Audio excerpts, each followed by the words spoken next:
Welcome. Thank you again for joining us today for our webinar, Powering Florida Cities and Counties with Solar, Expanding Access to Savings, Local Jobs, and Economic Investment. Before we get started, I just want to go over a few logistics and reminders. We will keep all attendees on mute throughout the session, and we encourage everyone to please type your questions for the presenters into the Q&A box where other attendees can see them. And we will be answering the audience questions at the end of the session, and we'll do our best to get to as many of the questions as we can. You can like or upvote questions that you also want to hear answered, and that will help us identify and prioritize the popular questions. You can use the chat if you want to communicate with the event host, if you're having any technical issues or have a private comment. But for the most part, please use the Q&A. And we will make a recording available after today. Next slide, please. So this webinar today is brought to you by Generation 180 and Solar United Neighbors. And this is the second webinar we are co-hosting about expanding access to solar in Florida.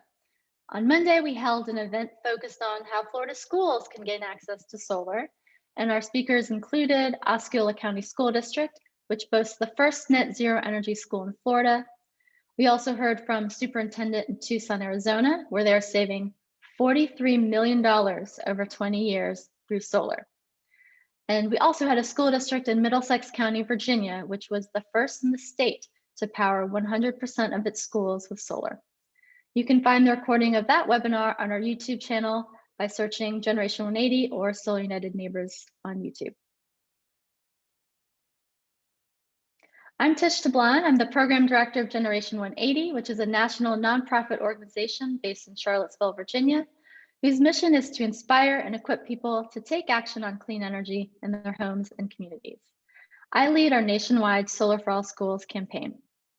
And today I'll be talking with you about the benefits of solar for schools and how the benefits of solar for schools and municipalities and how solar projects on schools are most often funded, which is by third-party power purchase agreements, or PPAs. And then Heaven will tell you more about the upcoming opportunity in the Florida legislature to allow PPAs in Florida and to enable all schools, local governments, and nonprofits to go solar using this financing mechanism. And so now I'll let Heaven come on and introduce herself and Solar United Neighbors.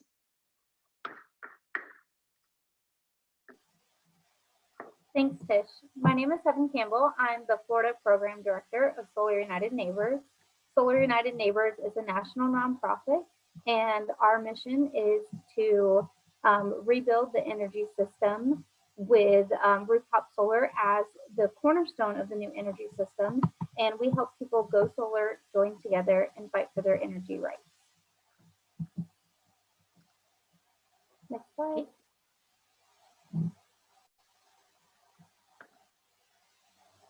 Thank you. And today we're thrilled to also have with us 3 visionary municipal leaders who will share their solar journeys with you.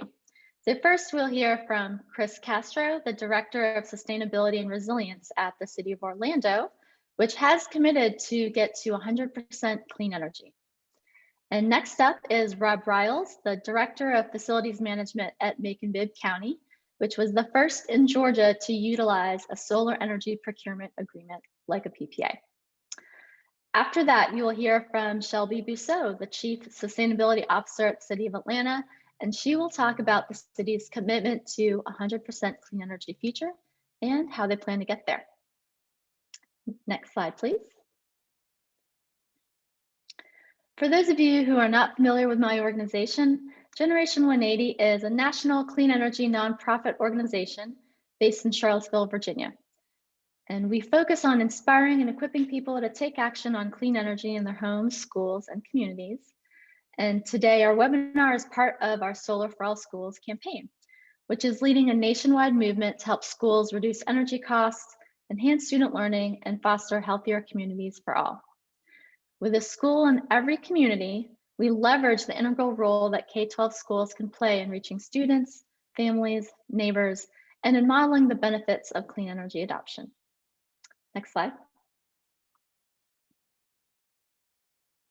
So putting solar on public buildings provides many benefits to the local governments, the taxpayers, and the community. Going solar helps save on energy costs, which is especially critical this year as the pandemic has decimated state and local budgets. And going solar also creates local economic investment and local jobs. And according to the Bureau of Labor, solar installer is currently the fastest growing occupation in the country.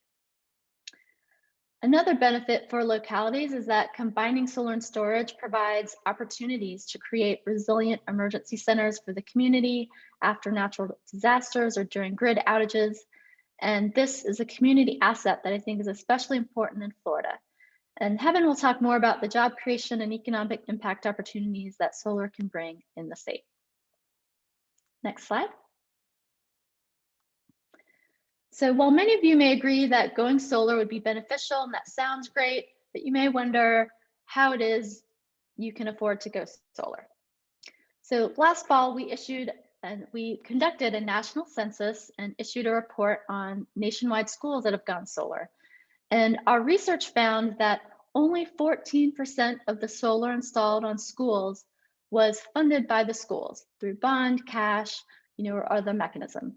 So this may surprise you that most of the time, schools are not purchasing their own solar panels. So actually 79% of the solar installed on schools was funded and owned by a third party. So that could be a lease, utility owned, or community solar.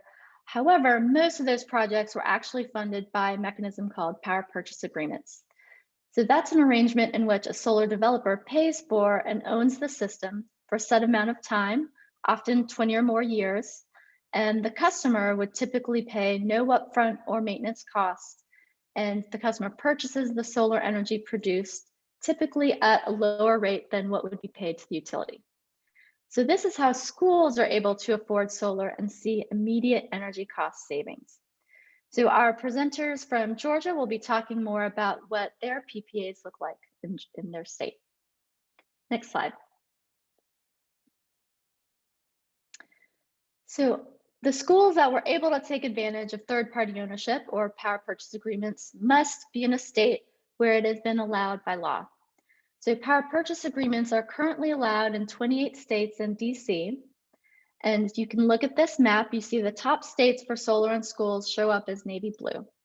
So 9 of these 10 top states explicitly allow third-party power purchase agreements, and that's what's funded most of these projects to help get them to be in the top 10 in the country for solar and schools. Unfortunately, Florida does not yet allow power purchase agreements. And sadly, the Sunshine State only ranks 24th in the nation for the amount of solar installed on schools. So we'll be talking more about what we can do to fix that. Next slide.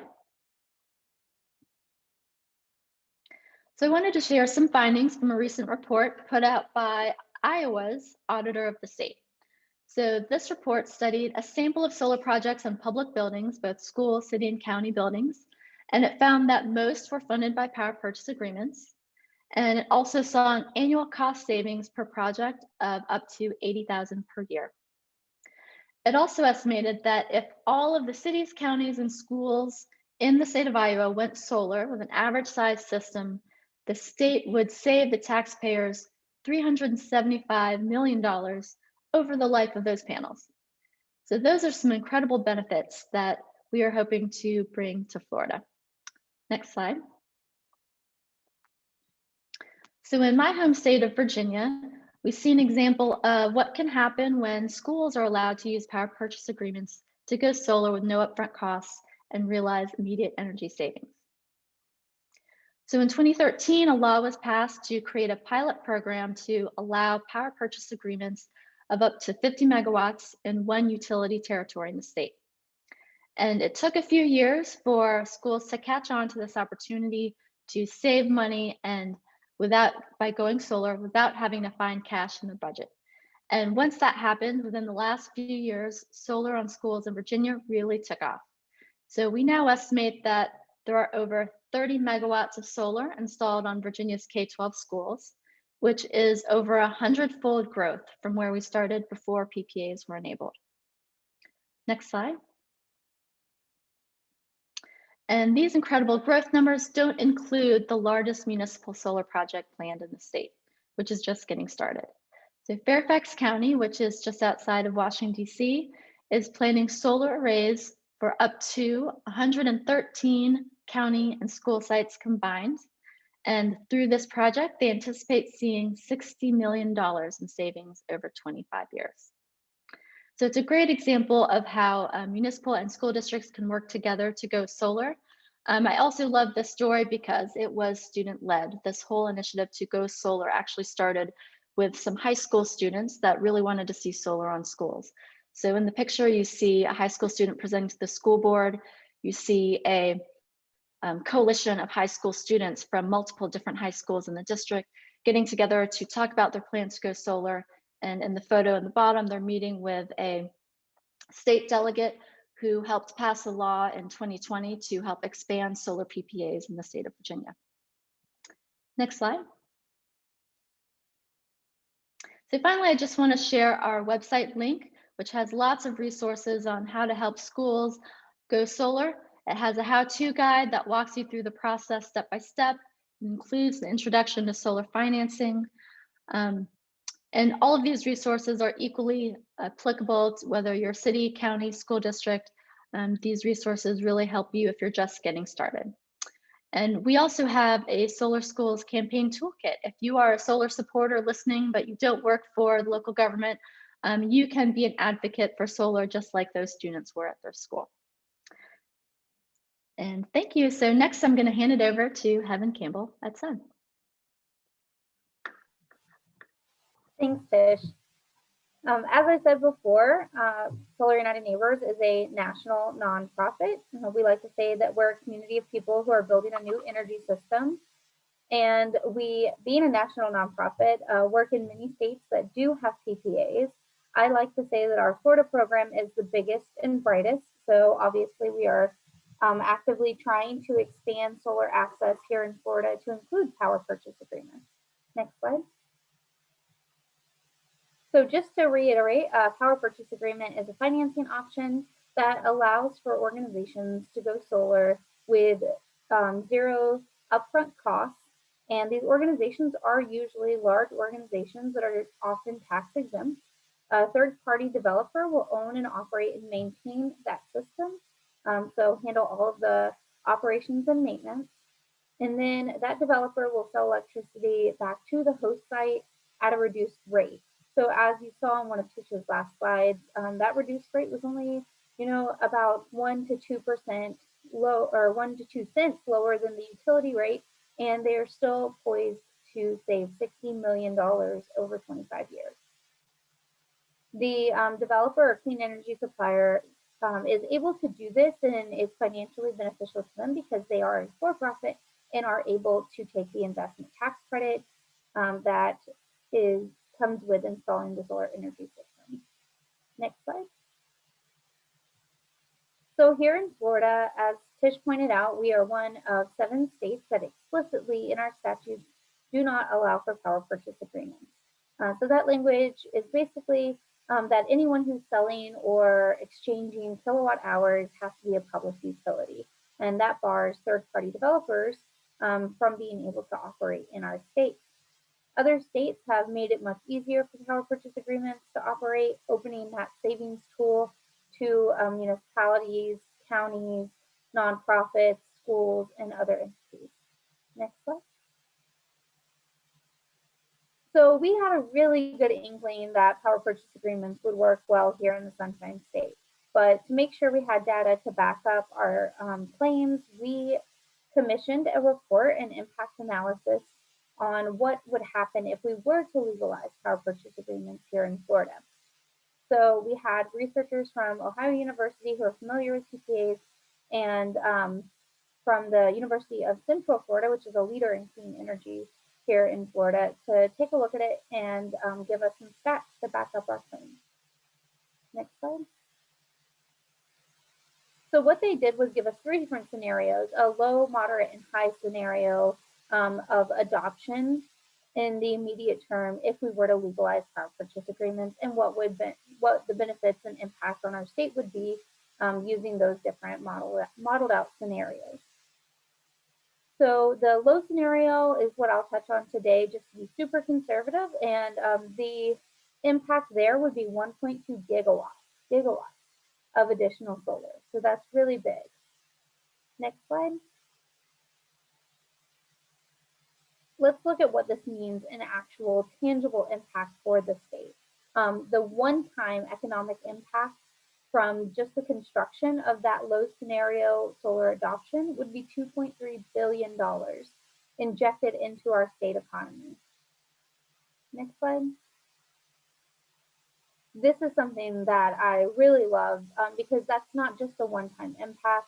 It would continue to trickle into the economy for years to come. So that low scenario, the economic impact on an annual basis would be $16 million into the economy. Next slide. A lot of us are really concerned with climate change, and here in Florida, we're really ground zero, especially for sea level rise, and we have a lot at stake. So one of the things that we wanted to look at was what would this do for greenhouse gas mitigation efforts? In the low scenario, it would reduce greenhouse gas by 1.8 million tons per year. So that's an annual impact. The equivalent in cars taken off the road, since that's kind of easier for us to understand, is about 88,000, more than 88,000 cars, again, annually. Next slide. So we also took a quick look at some case studies. These are real life scenarios where these organizations are already utilizing solar or want to utilize solar and need to add on to their solar capacity. So again, this is kind of like a large, medium, small scenario. The large scenario was the city of Orlando. So Orlando is one of the major metropolitan hubs of Florida. The medium scenario was an average size school district here in Florida, and then the small scenario was First Unitarian, also in Orlando, Florida, a church that has been trying to go solar for a while. So let's zoom in on the city of Orlando and what that would look like for them.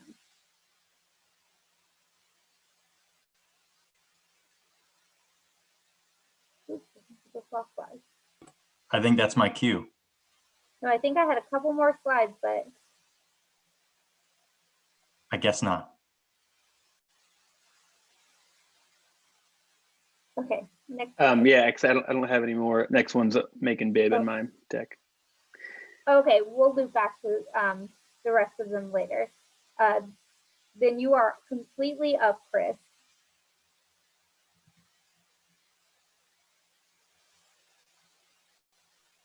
Okay, wonderful. Thank you, Heaven and Tish, for the opportunity to join you all today. Let me quickly pull up my presentation here.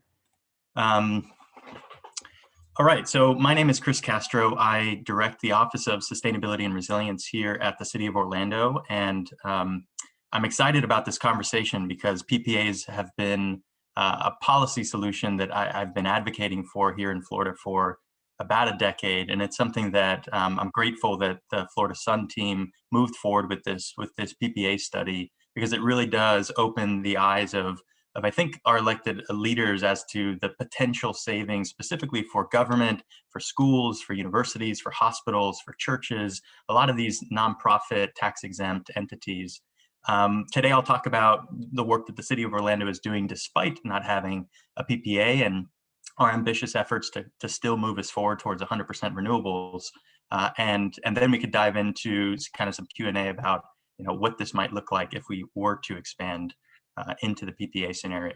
So just starting out, I wanted to give you a little overview of our journey. Orlando really started to focus on sustainability and resilience back in 2007. Our current mayor, Buddy Dyer, launched Greenworks Orlando as this comprehensive initiative to transition Orlando into a city of the future at the forefront of sustainability and resilience. I vividly remember him saying, I want us to transform Orlando into one of the most environmentally friendly, socially equitable and inclusive and economically vibrant and diverse communities in America. And to me, that was an eye-opener to have an elected leader like Mayor Dyer at the helm of one of the largest cities in the country that really wanted to move us in the right direction. So Greenworks has evolved greatly over the years. At first, it was just an initiative in the mayor's office, and today it's a full-fledged Office of Sustainability and Resilience with about a dozen project managers and coordinators that are driving forward different policies and programs, both internally to the city as well as citywide. So I also think it's important to realize that there's a lot of connections to our work and the Sustainable Development Goals. Orlando is in the process of actually publishing our first voluntary local review, aligning our local priorities to these global goals. And I think it's important to realize that this topic of clean energy not only has its own goal in the global framework, goal number 7, but it also trickles into things like decent work and economic growth, good health and well-being, addressing the climate crisis, the importance of sustainable cities and communities, and of course, partnerships and creative ways in which we can collaborate with the business community, our utilities, and other partners to advance these goals. As it relates to data. Chris, do you mind if I, yes. We had a couple of questions to see if we can fix your screen so they can see your slide bigger. Would you mind pausing for a second and see if we could tinker with your screen? There we go. Okay, apologies for the change up there. Yeah, of course. So yeah, in terms of the data, I thought it's important for you all to see Orlando's carbon footprint, our greenhouse gas emissions inventory, which we've been doing since 2007. And as you can see on the right-hand side, the majority of our carbon footprint is actually coming from the building sector, both residential, commercial, and industrial buildings that are consuming dirty energy both on-site and through electricity that's coming from primarily coal and natural gas today.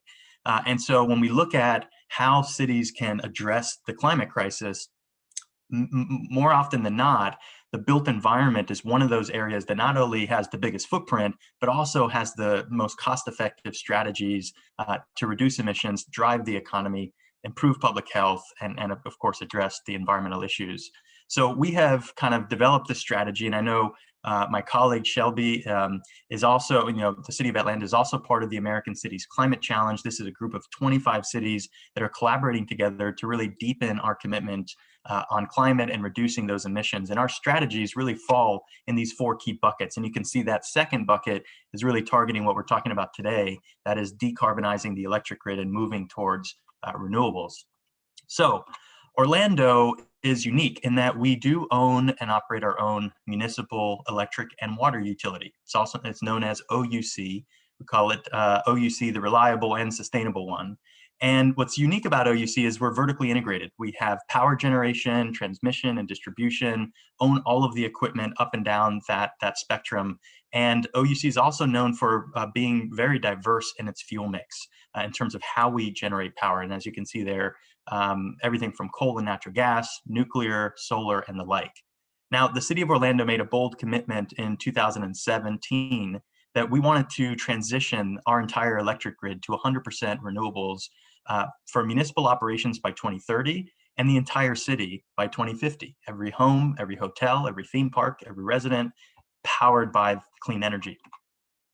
And often cities are at odds. There are hundreds of cities now around the country that have committed to 100% renewables, but they don't often have the control of their utilities. They may be subject to an investor-owned utility. They may not have the best relationship even with their own municipal utility. And so something that I think we're proud of in Orlando is the alignment of both the city's commitments and our utilities commitments. This doesn't happen every day and in every city.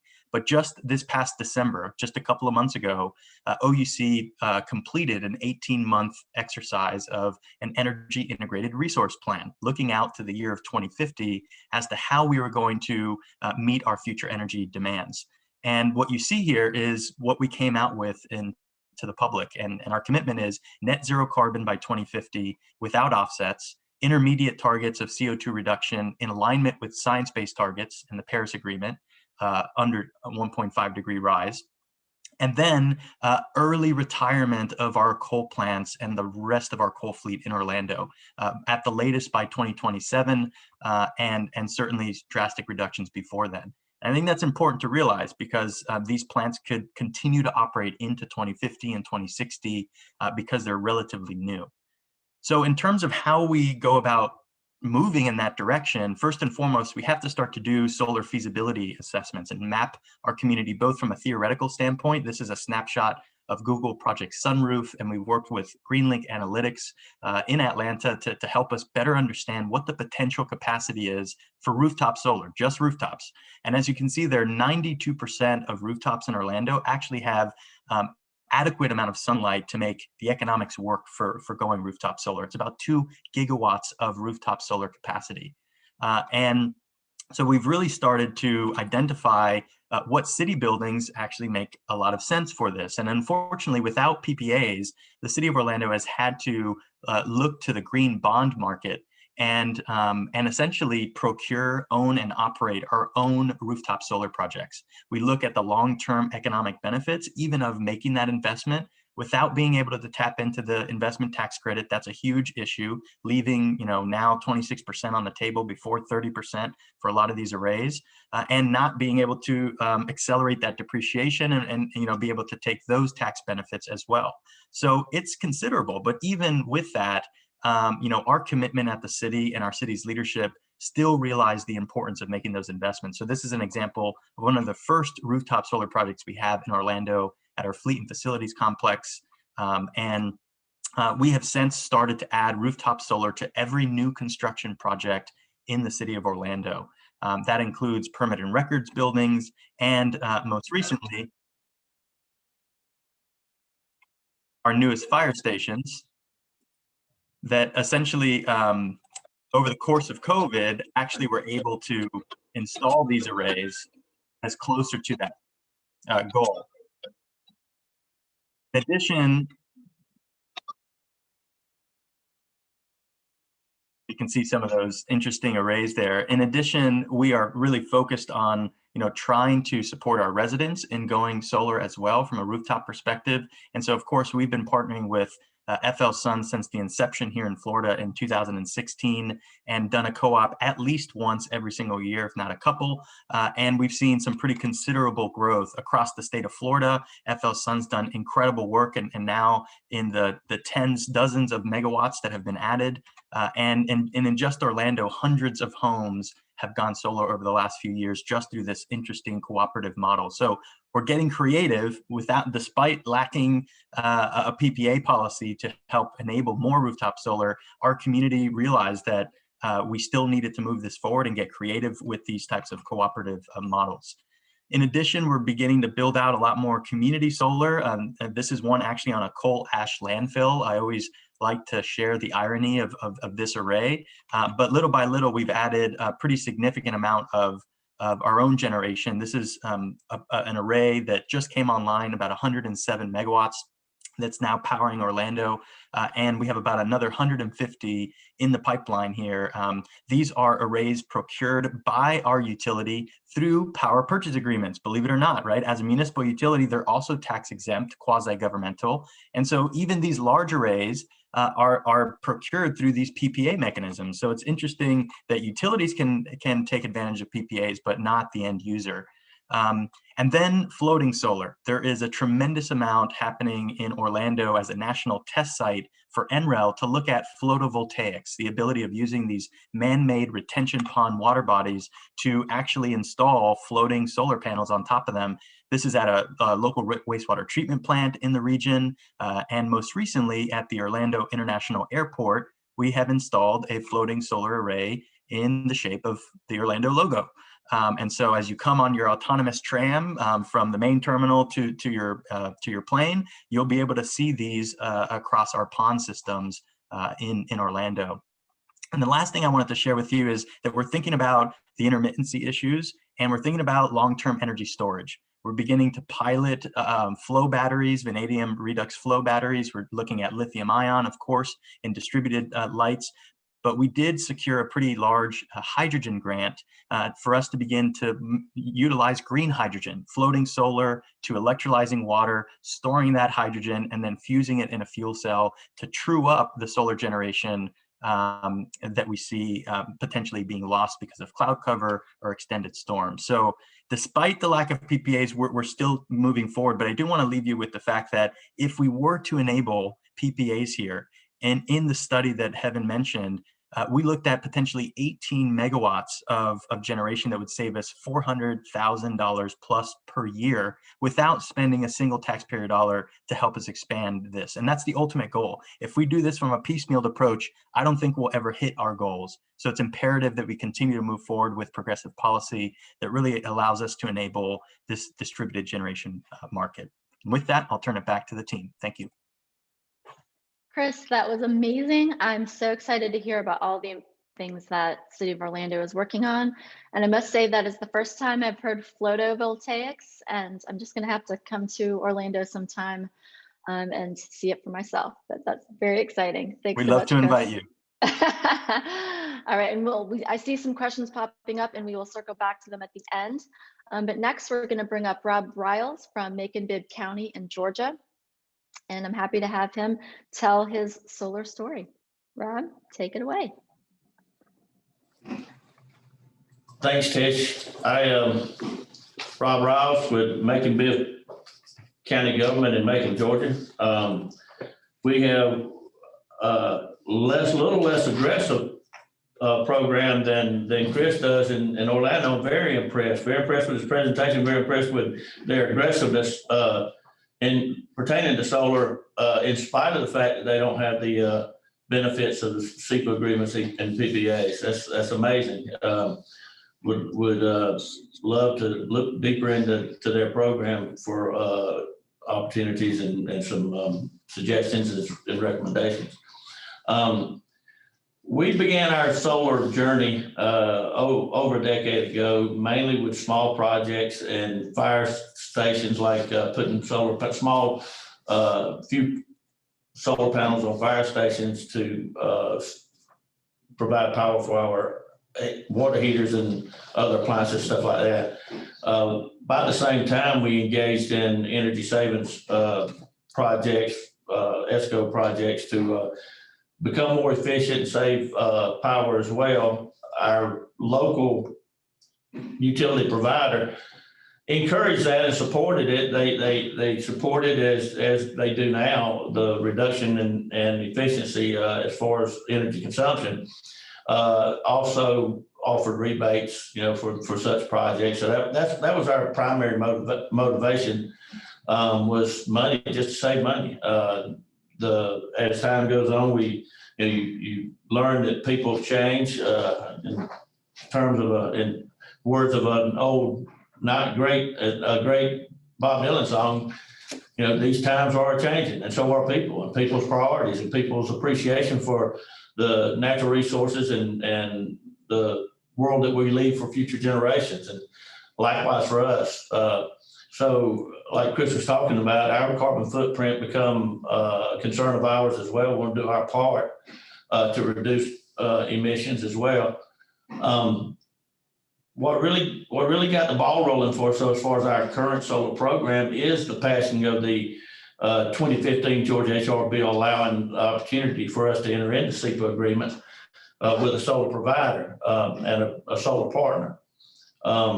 One of the first hurdles to do so, and being a pioneer or being the first to engage, it provides a lot of pride, but it also provides some pain in navigating uncharted waters. And we feel like our solar partner has been extremely instrumental in navigating those waters and negotiating, massaging relationships with the local utility provider, as well as the benefits that they provide to us with our particular SEPA agreement is really hard to argue with. In my opinion, it's a no-brainer, and it's a win-win for everybody, especially the citizens of Macon-Bibb, in terms of saving money. That was still a major motivator in our pursuit of the benefits and opportunity for the SEPA agreements.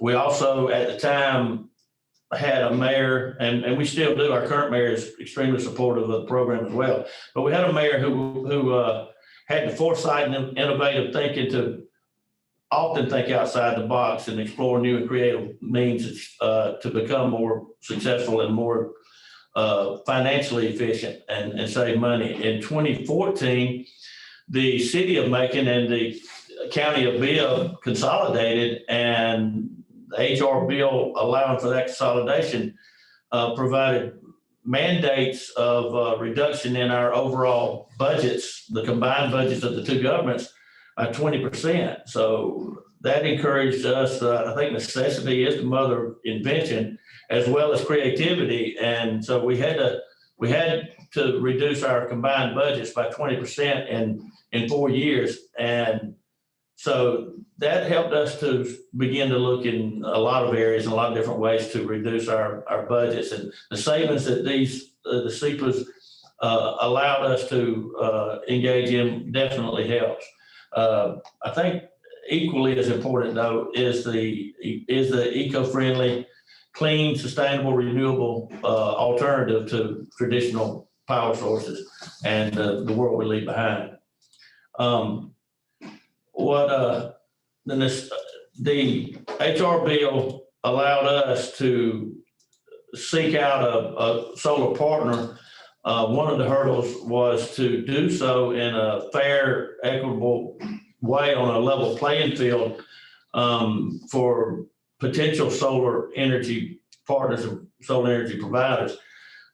We did so by putting out an RFQ for qualifications in the field, and I believe throughout the process, and our team who graded and chose the partner that we ended up with, I believe in my opinion, we had the best in the business. I think they have a team assembled with amazing key players in different areas that are able to negotiate those uncharted waters and have proven so with our local utility providers as we get into different projects. Our first project was it wasn't extremely difficult, but it was difficult in terms of establishing protocol with the local utility provider for the installation. Their protection of their massive utility infrastructure is paramount to them, and understandably so. We've always had a very, very respectful, very good partnership and relationship with our local provider. We have about 330 electrical accounts with our local electrical provider. Therefore, we're a substantial customer to them, and so they are a good partner, and we do have a good relationship with them. Each one of the projects that we've put together has helped us to establish a better relationship with them, and our solar provider, Cherry Street Energies, has pretty much streamlined the process. Each individual project has its own particular challenges depending on the operation, depending on size, depending on what type of network distribution we are serviced with from our local provider, whether it's a standard distribution or a spot network or the underground grid downtown, and they have different degrees of protection for different types of distribution. The Cherry Street Energies team worked very close with our local provider to make sure that they are happy with our designs and our engineering, as well as any concerns that they have. That we have our very first one, solar array, was our Sheriff's Investigative Center, and that one pretty much set the pace, set the protocol between the solar provider and the local utility company. Set up witness tests to test the system to make sure that the inverters ramp down so as not to backfeed on the grid, depending on consumption, the consumption rate inside the facility and that kind of stuff. Through that, I believe their initial skepticism has been relieved, and I think they see our solar provider as not only capable, but concerned about protecting their infrastructure as well. We have installed 2 major solar arrays. We have engaged and explored 3 different types. The rooftop that you see on the slide here, the parking lot canopy that we have at the Sheriff's Investigative Center. We have a ground mount. Yeah, this is the one, and there are additional benefits to that particular type of canopy that actually increases the support for a canopy like that. This facility, when we put this array up at this facility, other facilities and departments in our government have asked us to consider their facility for solar simply because of the additional benefits that that type of array provides. The LED lighting, for instance, is part of the solar array system. So I have a well-lit parking lot there with this superior saturation of light, LED lighting, efficient lighting, at no cost to us or the taxpayers as part of the system. Another benefit from the SEPA and the PPAs is that, like Chris said, he has to maintain, he owns and maintains his own infrastructure. These arrays and this infrastructure belongs to our solar providers. Therefore, I don't have to tie up any human resources to maintain it. They do an excellent job at maintaining it, because if it's not running at its optimal performance, then they're not selling as much solar energy. That's a big plus to us, because in part of our combining our governments and reducing our budget, we've also reduced our manpower. So our workload versus manpower is a huge challenge as well. The bottom line is, with our PPAs and our SEPA agreement with Cherry Street Energies will designs, engineers, and provides a plan for each installation on each project.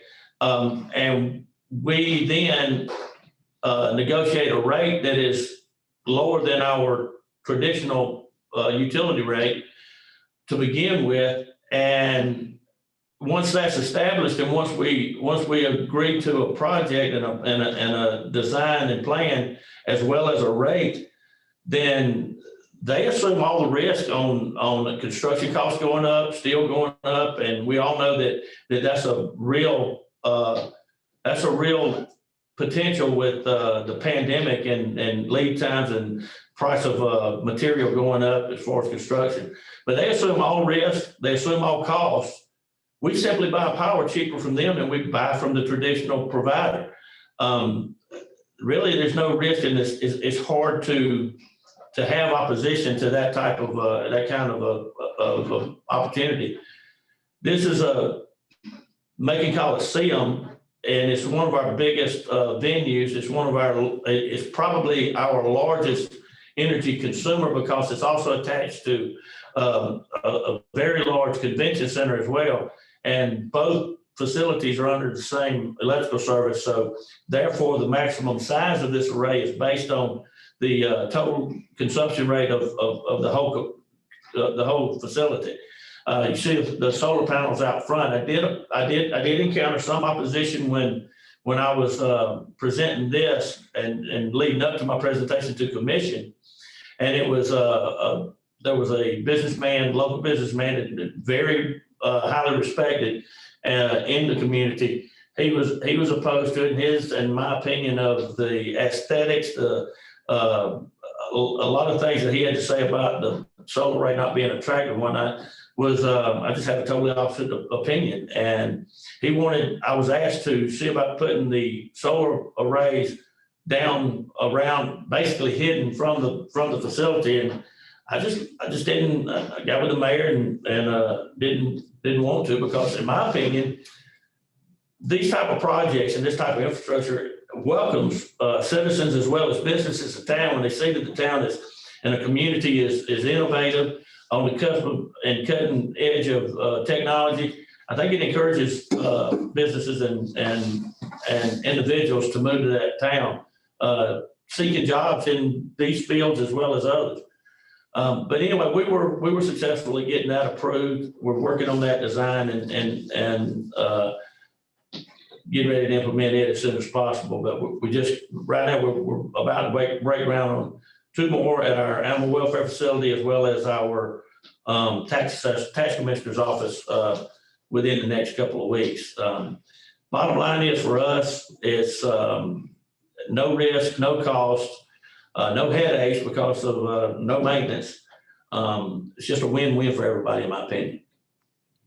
Thank you, Rob. You just laid it out so simply right at the end there. And I think that's so helpful to hear how you, as really the first in the state to utilize this kind of agreement, had to overcome some barriers and really had to work through some of the kinks being the trailblazer. So thank you for sharing your experience in doing that. And we're excited to see these new projects come on board. Thank you. So thank you. And so next we have Shelby Bousseau. She is with the City of Atlanta, and we're excited to hear more about what you're working on there. And Atlanta is my hometown where I grew up, so I love seeing what you're doing and in the city where I grew up. Thanks, Shelby.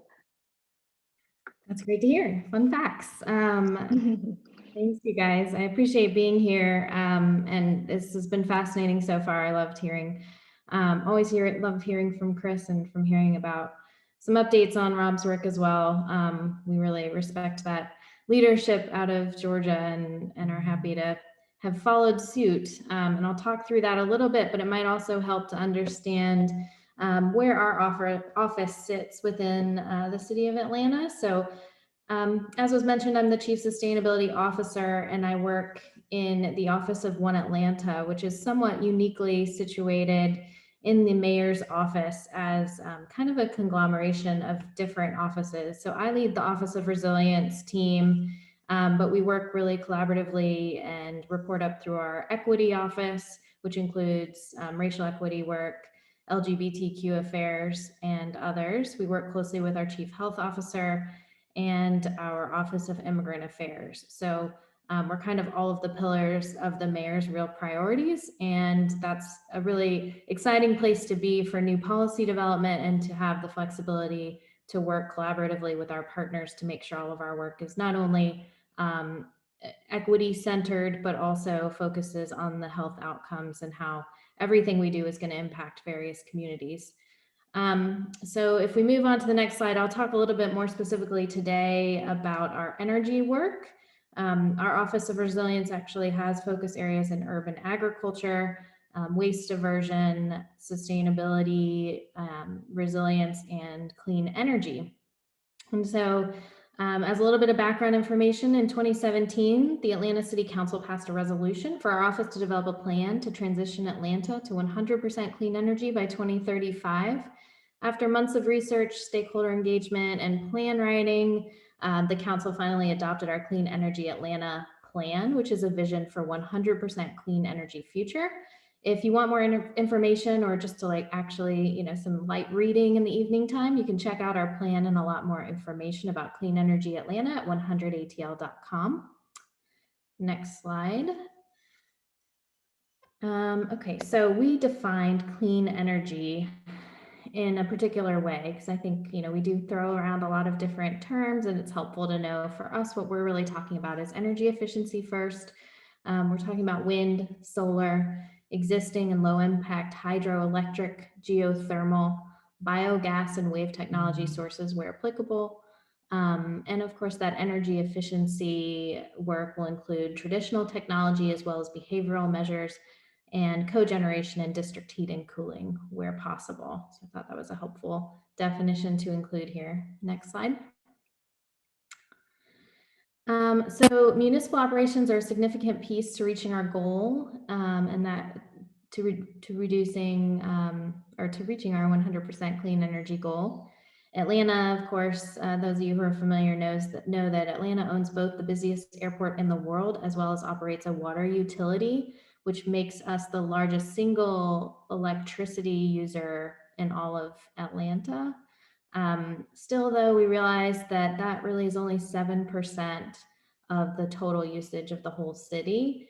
And we do want to lead by example first by addressing that 7%, but there's a lot more external work to do for the other 93%. So when we talk about Solar Atlanta, our Solar Atlanta program in particular, we are talking about the municipal operations piece that we want to start with. Next slide. So as a part of our stakeholder engagement process, we really identified 3 priorities that needed to be our primary focus areas. So energy equity is really our first priority. Like I said, it must be included in every plan and project, program and project that we implement in the city of Atlanta. We also knew that we'll have to invest in energy efficiency first. But the third priority really was that local investments in renewable energy must be prioritized over investments outside of the Atlanta metro. So we knew, again, a program like Solar Atlanta will kind of check a lot of those boxes. Next slide. So for Atlanta, we actually now have solar installed on 14 of our facilities, and we're currently working to expand that solar portfolio. We've identified in partnership with our contractor several different opportunities that will significantly magnify that, that footprint.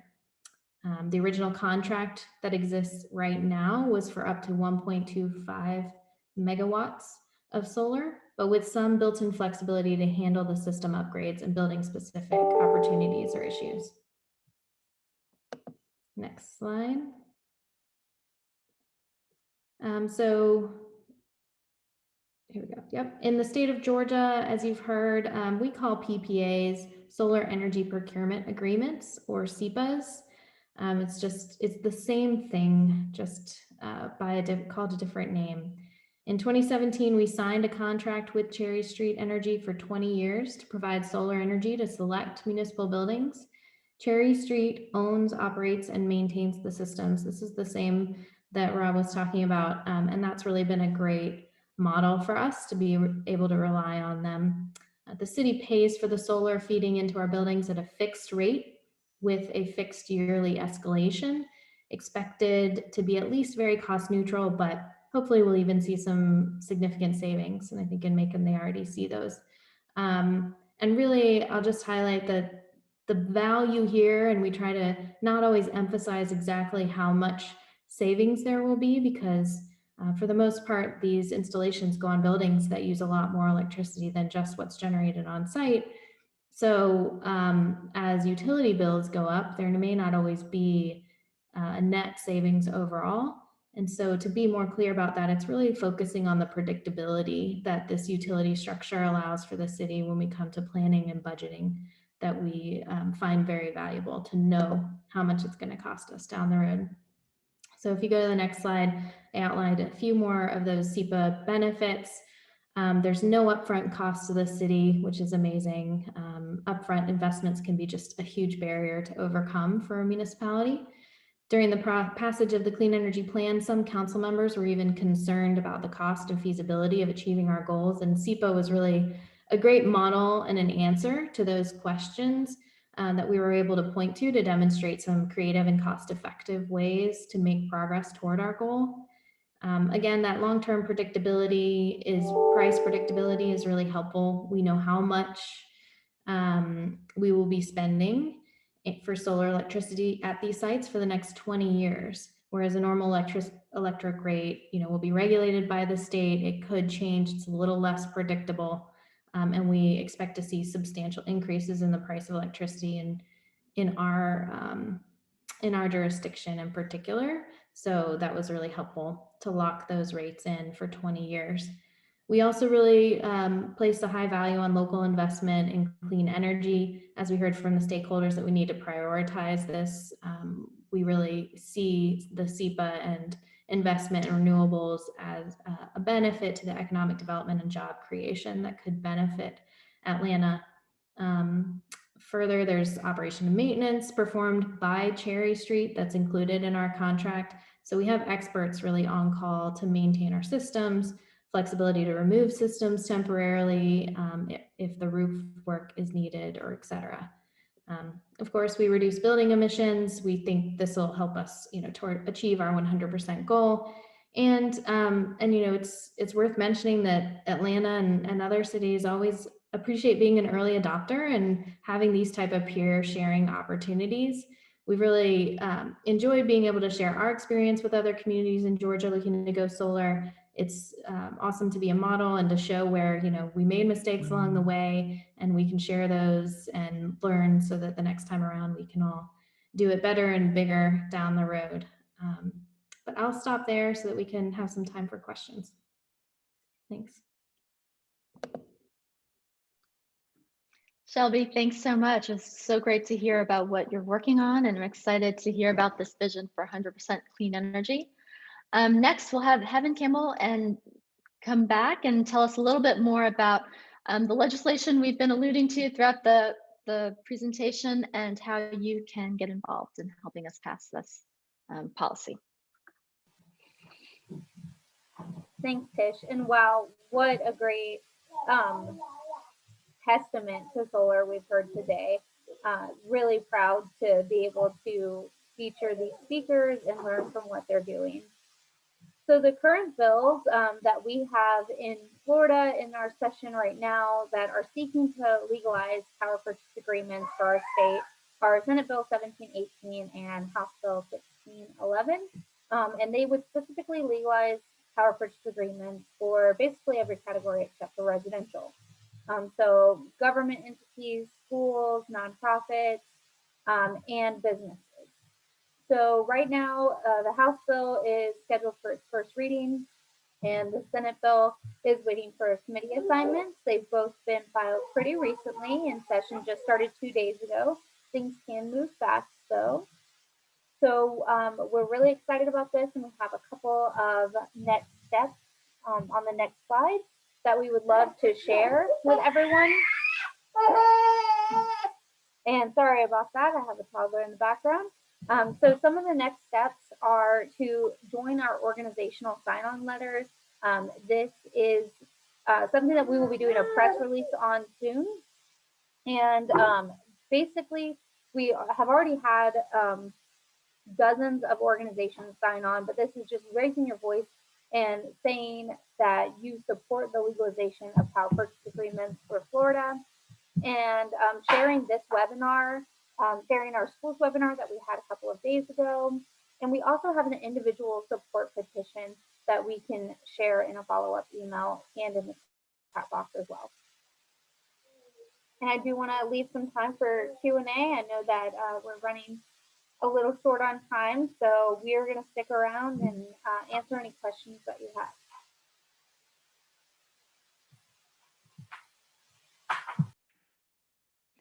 Thanks, Heaven. And thank you to our speakers for doing an amazing job. They have been answering some of the questions as we went, so some of them have shifted from that open column to the answered column.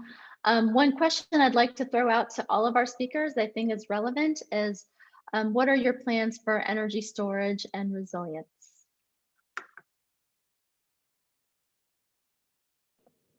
So, we clearly want to be able to identify the opportunities where appropriate for energy storage and resilience. And that's kind of been another benefit that maybe we should amend the slide to add, is having Cherry Street kind of on hand, ready and willing to do that when we start seeing those capacity demands coming down the road. If anybody's in Georgia, there's also an opportunity to partner with our state energy office, with GIFA, on some funding opportunities for exactly that, and we're exploring more of those as well. Yeah, and as I mentioned, we are beginning to pilot different types of energy storage solutions. So we're looking at vanadium redox flow batteries. We are piloting lithium ion at distributed sites where we have rooftop solar, and then the green hydrogen project, which I think from a long-term duration standpoint, green hydrogen is going to play a pretty massive role in these grids of the future that are primarily powered by more variable resources like solar and wind and the like. And so as we move in that direction, I think we all just need to be objective about how we reliably and resiliently make that transition. And we feel that those mix of storage are probably going to play a pretty big role. And the other thing to think about also is how our vehicles will play a role in storage in the future, right? And in fact, it's anticipated that by 2030, there will be more storage in our cars than there will be deployed stationary across the entire grid. And so the ability of vehicle to grid interactions and to have mobile generators to roll up to a community center and be able to power that after a hurricane in Florida is a real possibility. And it's something that I know people are currently tinkering with right now, DIY style in their homes, but it's becoming a lot more enabled, both at the vehicle. Hopefully the automakers don't void warranties anymore, and also on the charger side of the house and the ability of that two-way flow of power to happen. Likewise with us, we really rely on our solar partners, our solar provider, to determine when the storage options are economically feasible for them to install the infrastructure and still provide us a reduced rate lower than our local utility provider. And as soon as that makes sense, and as soon as that's available, we're definitely interested, especially facilities like I showed the Macon Coliseum, because a lot of those events that are held at night, and when your solar panels are not producing. So we're definitely interested in it, relying on our solar provider to take the lead on when that be economically feasible. And Rob, there's a follow-up question that's still in the Q&A about how the solar canopies specifically penciled out. So, there's a lot more steel and material involved in a canopy project. Can you speak to kind of the rate or the payback that you got on that particular project? I really can't. I can't, Tish, because number one, that's why I hesitated to answer that, because to be honest with you, I can't tell you what the raise cost, because it cost me nothing. I mean, that would be a Cherry Street Energy question as well. They know what their investment is, and they know what their return on investment is. They would be more inclined to be able to answer that than myself. It's a quick return for me. That's the best answer. And thank you, Daniel. He just posted in the Q&A that if you have questions about the Georgia project, so Cherry Street Energy was the solar provider for both City of Atlanta and Macon-Bibb County. So there's an email address, brent@cherrystreetenergy.com. So some more of those details about those, the prices and the rates can be answered by them. Awesome. Well, actually, I think we're going to wrap it up here since we're past the hour. So if we can pull up our last slide, please.